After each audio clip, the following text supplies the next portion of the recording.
ఆంజనేయ, నీవు నిరాకార చైతన్యానివి. అదుగో చూడు, నీ నిరాకారం. చూచేది నిరాకారం, చూడబడేది నిరాకారం అని ఎలా తెలుస్తుంది? చూచేదానికా ఆకారం లేదు, చూడబడేదానికా ఆకారం ఉంది. ఎంత విచిత్రమయ్యా! అంటే ఇప్పుడు నువ్వు చేయవలసింది ఆ చూచేదాన్ని చూడాలి.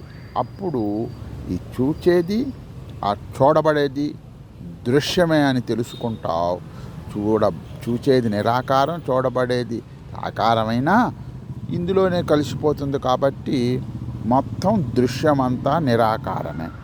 అంటే నీవే సర్వవ్యాపివి అని అర్థమవుతుంది.